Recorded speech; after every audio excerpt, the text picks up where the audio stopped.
Witches. They've always frightened me since a child.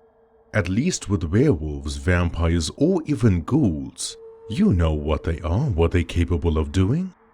With witches though, you'd never know if they've pricked your shoulder extracting a drop of your blood. Maybe they removed a strand of your hair without looking. It isn't the secrecy in their evil deeds that make them so frightening, rather the unrecognizable, terrifying facade of an alternating appearance of someone who can pass you by every day. However, if the witches in the Curse of the Werewolf series don't fly on brooms or shapeshift into black cats, then what can they do really? And to find out, we have to know the story of the Crones, the oldest, most evil witches of the forest. Chapter 1. Ma'am. Margaret was her name, but they called her Ma'am. They meaning Isadora, Fillipa, and Josephine. These sisters were just 3 out of the 15 teenagers Ma'am looked after. They were gifted children, and by gifted I mean folk who could see things in the dark. People who could snap their finger and a flame would appear and hover over their thumb. Gifted meaning witches. Ah yes, the witches in Redwater were not always evil. They would use their powers for the greater good, such as coming up with ointments, potions and spells to help folk with wounds, ailments and misfortune. However, beneath their alchemy, all witches had immense power lurking within.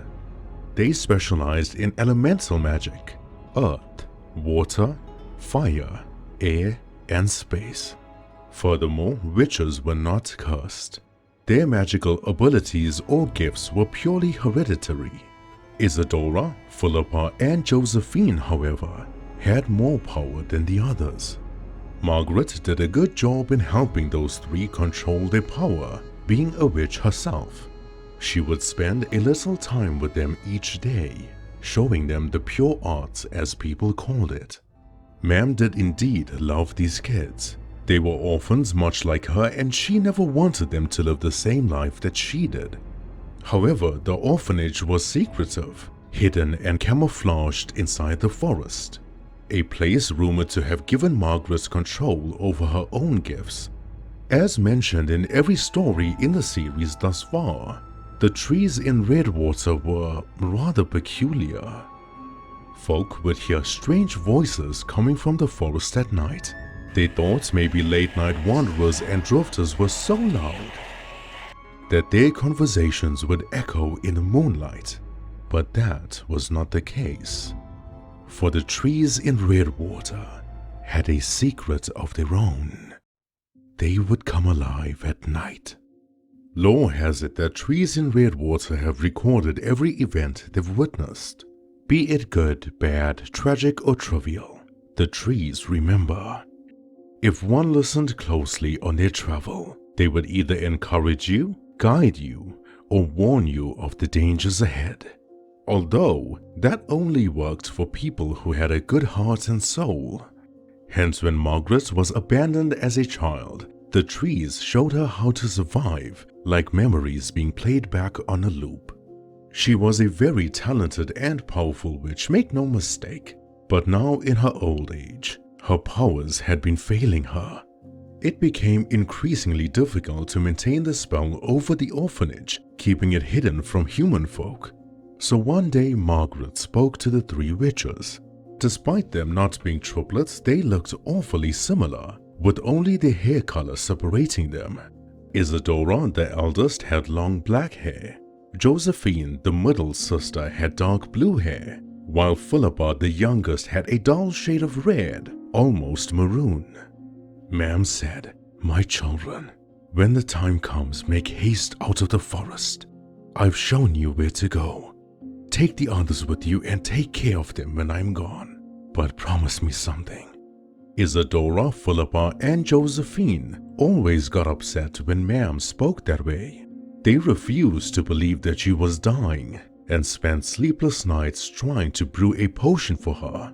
However, potions, ointments, and spells for human folk were easier crafted than for witches. "Nothing will happen to you, ma'am," they said, trying to keep a positive tone and smile.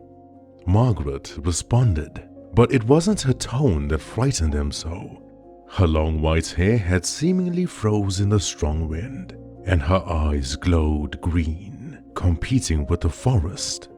"You kids will never, ever use dark magic.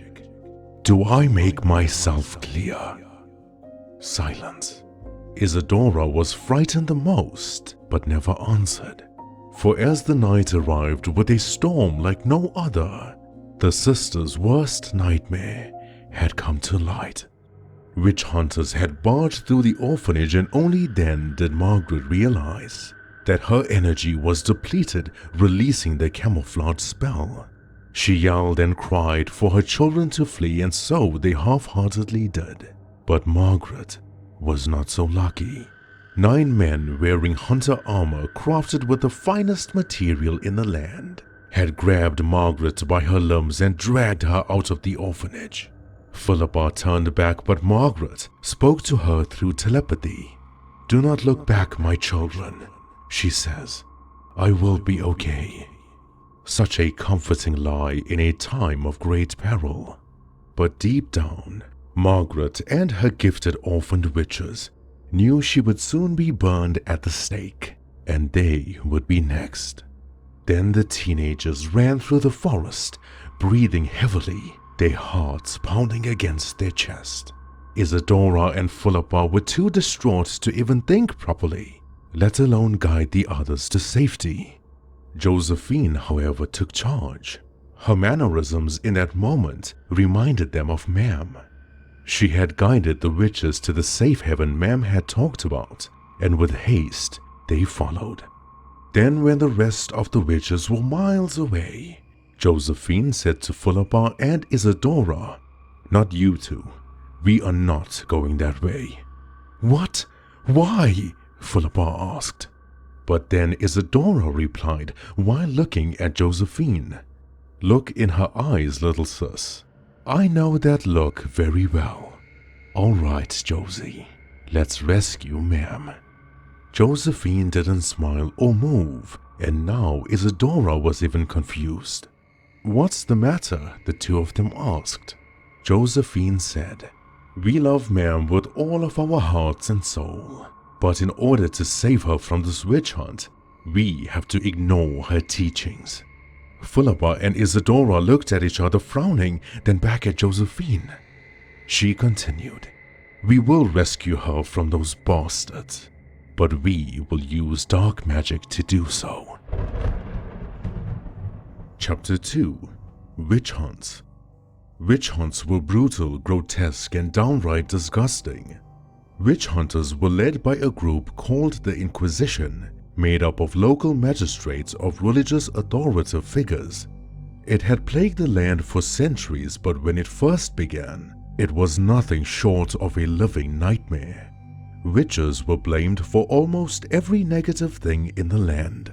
A storm after a sunny day, a plague that struck the land, a trivial misfortune experienced by others would always resort to the fault of a witch.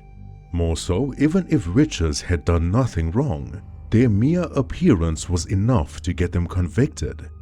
If you were left-handed or ambidextrous, if you had a unibrow, if you were caught speaking out your thoughts aloud, those were all symptoms of a disease the Inquisition had called witchcraft. However, the worst one of them all was called the Devil's Mark, and this was used in a witch's trial. The Devil's Mark was a procedure and a tradition of finding imperfections on one's body. A pimple, a scar, a birthmark, any sign of indifference to normal folk, as they put it. In court during the trial, the witch hunter or Inquisition leader would take a pin or needle, find such an imperfection, then proceed to poke the mark repeatedly. The Inquisition believed this mark to be a binding seal branded from a pact with the devil. If the victim never screamed or groaned during the process, they were undoubtedly a witch sent from hell. However, logic and reasoning chased after the Inquisition for many years. but could never catch them, despite the victim screaming in agony for the first 50 times. It was the 51st time that sealed their fate. Silence. No one understood that if you poked or probed the same spot over and over again, numbness would then take over. Such were the experiences of people accused of being witches. Silence always came from sheer exhaustion, tiredness, or an agonizing level of despair. Though, what hurt the most were the bystanders, watching it all unfold. No one dared to speak up. If they knew the convicted was innocent, they too would remain silent, too scared of the consequences that might follow. And if the convicted was indeed a witch, her good deeds, free potions, ointments, and remedies folk have gladly used would remain as a fable part of the witch's confession, proving her insanity. And so, witches and folk who shared imperfections would be burned at the stake. That was a witch hunt trial. It became manufactured evidence to comfort a belief rather than discovering the truth. As time passed, more idiotic trials and tribulations had come about. Witch hunters would tie the hands of the accused behind their backs. Then they would throw the victims into a lake or a fast-flowing river. If she floated or survived, she was not a witch. But if she drowned, then the accusations were indeed true. Such was the dark truth behind witch hunts. But now, Margaret, a kind, generous, and loving woman who happened to be a witch and who had never hurt a fly, would soon burn at the stake. While her trial of the Devil's Mark had been taking place in the vicious storm that night, Fillipa, Isadora, and Josephine traveled back to the forest towards their orphanage, hoping to retrieve the dark magic books they've hidden under their beds. However, they didn't have to travel far to see the flames engulfing a portion of the forest. The witch hunters had burned down their home. Now what? Fillipa asked. What do we do? Isadora followed. Josephine pondered for a moment and then her eyes glowed blue. I got it, she exclaimed. Josephine remembered reading about a place in the dark magic book, a place that would give them all the knowledge and power they would ever need. What's it called? Fillipa asked, and so Josephine replied, Crossroads. It's called the Crossroads. Chapter 3. Dark Magic. Dark magic was a rather broad term for the dark arts. There were many categories for such magic, and unknowingly Isadora, Fillipa, and Josephine would engage in one of them to summon a being at the crossroads, a ritual. When the sisters reached the crossroads, they were disappointed to see a barren land. Just a rural road leading into opposite directions with a blank wooden sign pointing left and right. Are you sure this is the right place? Asked Fillipa. Josephine said yes it is, though it is hidden to most witches unless we summon him. Isadora and Fillipa followed Josephine's instructions and lead of drawing strange symbols in the mud. These jagged-edged symbols alone looked more frightening than the lonely road.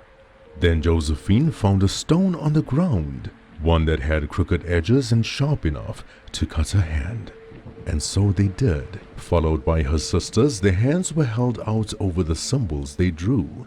Blood dripped from their hands, forming a circle around the ritual site like a ceiling of some sort. But then the ritual site burst into flames. Isadora frowned, asking, are you sure we drew the symbols correctly? However, Josephine didn't have to answer. Suddenly, there was a strange man sitting on the wooden sign, which now read Crossroads. He was pale, almost like white powder had soaked into his skin, though his skin itself was rotting, peeling and flaking, showing maggots and worms eating his flesh from the inside. His hair long, black and untidy, and his posture slender with limbs that felt too long. Isadora stood in front of her sisters, pushing them behind her, and asked, "Who are you?" Her tone affirmative and protective. "Archine," he replied. The name's Arcane. When he smiled, his teeth were rotten and broken. His gums were darker than black, and his breath would be enough to kill a plant. Arcane was a lesser demon, meaning he wasn't on the same level as Zelda or Jorah. In fact, he was a nobody. Lesser demons were just ordinary men who sold their souls while living on Earth, died, and now worked for Hell. They were meaningless, expendable, and generally weak. But Arcane made up for his shortcomings through his cunningness, malice, and freak-like intelligence. Behind him was a large sack, brown and dirty in color. Before the witches spoke, he had begun removing the contents from the sack. 3 large chests that were initially brown in color, but will shortly change. You want to use dark magic to rescue your beloved ma'am from the witch hunt trial. The sisters looked at each other bewildered. How did this pale man know their intention for summoning him? Arcane explained that in front of him were 3 chests containing lore behind dark magic. The lesser demon shocked them even more by revealing how he knew their orphanage had burnt down. Demons lesser known or upper class were skilled in speaking in half-truths, as the witches never knew that it was Arcane himself who had burnt down their home. The first chest opened on its own, revealing the word maleficium in Latin or maleficium in English inside and under the lid. Maleficium was known as magic that can cause physical harm to the world. Illnesses, mass loss of livestock, burnings, breaking and dislocating of limbs. This was a type of magic that the Inquisition had associated with physical death and suffering. Fillipa was drawn to the maleficium chest.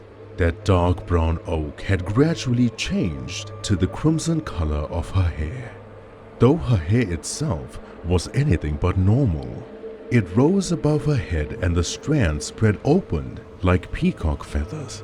Her eyes glowed red as she reached into the now burning chest, removing an ancient book that looked like it had been dug out from the grave. Her eyes then rolled towards the back of her skull as the pages flipped open and skimmed through the chapters by themselves. Her body began convulsing and then the book closed. Arcane, the lesser demon, giggled and applauded, but Fillipa's sisters never witnessed any of it, for their eyes were fixed on the other 2 wooden chests, like it whispered to them, keeping their unwavering focus in check. Isadora walked towards the chest that contained lore from the dark magic class called Diabolism. Diabolism was magic inflicted upon the soul, a much darker level of magic, not only in its consequences, but also the difficulty and skill that came with learning and performing it, respectively. Diabolism gave the witch the power to touch one's soul, either destroying it from the inside or opening it up completely, increasing vulnerability to possession. Isadora was unaware that Diabolism would seal her undying loyalty to Hell as a pact fortified in darkness. Josephine, however, chose necromancy, magic and rituals pertaining to summoning and or resurrecting the dead. Both sisters experienced the same thing as Fillipa, not realizing that in that moment they were dying. The loving, admirable, and kind young woman that Ma'am had nurtured was now losing themselves during the initiation process. When their respective books slammed shut, the witches woke up from the hypnosis, and their eyes, hair, and body returned to normal. Arcane, however, was nowhere to be seen. More so, the dark magic chests had also disappeared, like everything they had just experienced was nothing more than a dream. Arcane never told them about the consequences, and desperate people never end up asking more than their situation dictates. The witches clenched their fists, opened them, then moved their fingers around. So much power, so much knowledge. They felt stronger than they have ever been, certainly strong enough to take on and destroy the witch hunters. And so, with haste, traveling in a wisp of dark smoke, they head towards the trial of Margaret, completely oblivious to the fact that once they use whatever has been absorbed, their souls will be signed away to hell forever. Fillipa, Isadora, and Josephine reached the witch trial location, but they stood frozen. Their ma'am was not tied to a stake. Sure, she had rope tied around her wrists, but what was this new development?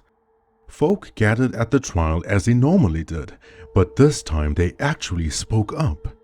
They used their voice to vouch for Margaret, a witch they had always known to be good. She cried tears of joy when she saw the three sisters.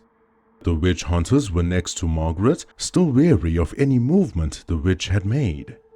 "Oh, my children," she cried, "I knew you would come for me." "Look," she said, pointing her restrained hands to a table of ingredients at the trial. "The Inquisition has done away with the devil's mark," she rejoiced.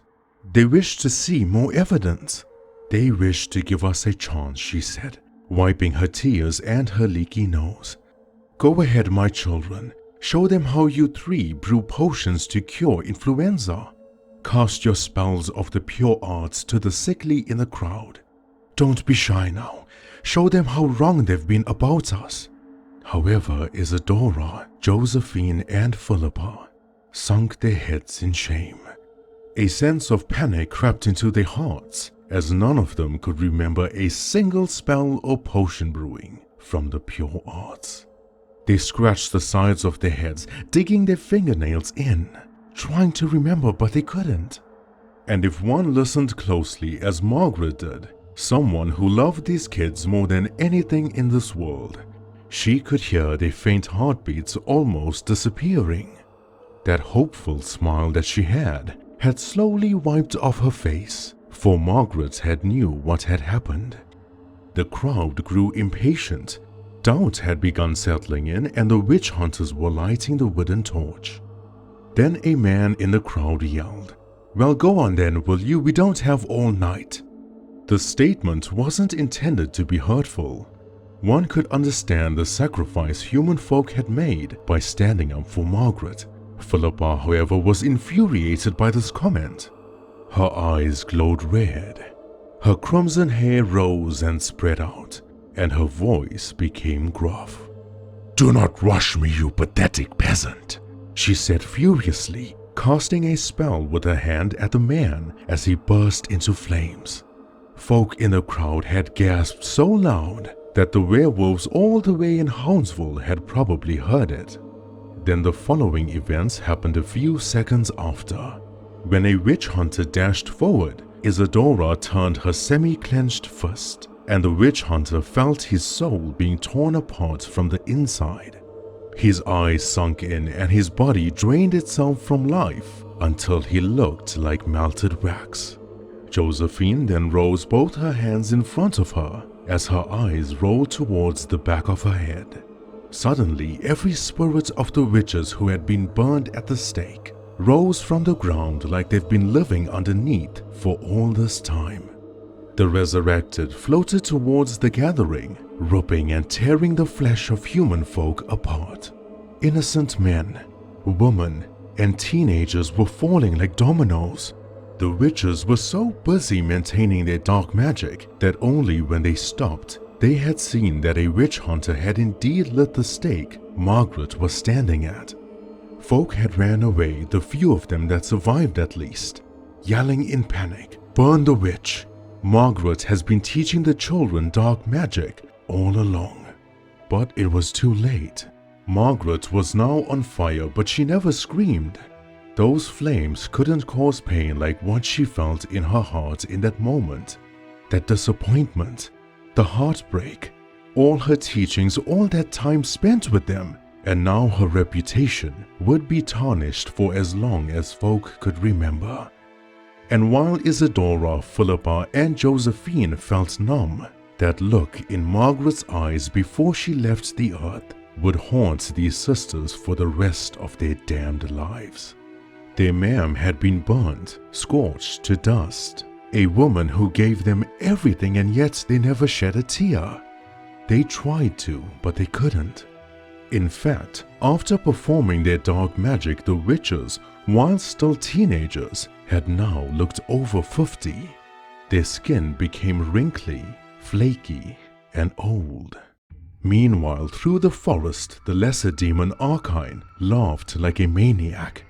He tugged along 3 chests behind him with rope around his waist, one with black oak, another with blue, and the third with red. Though his laugh immediately stopped when he did. Suddenly he could not drag the oak chests any further. Gut-wrenching screams, cries of agony, and pain that cut deep echoed from these chests. The weight of sorrow and regret was so heavy that even a demon couldn't move it. For the souls of Isadora, Josephine, and Fillipa indeed wept for their ma'am, but Margaret never knew. Archine then buried the chests inside the forest, keeping them hidden. For that night, Isadora, Fillipa, and Josephine, along with their ma'am, had died while the Crones were born. Chapter 5. Pact with Witches. Decades passed and the sisters looked like they've aged centuries. Every time they performed dark magic, pieces of them would be scraped away. At this point, they would have been beautiful women, but now they were old, with rotting flesh behind the wrinkled skin.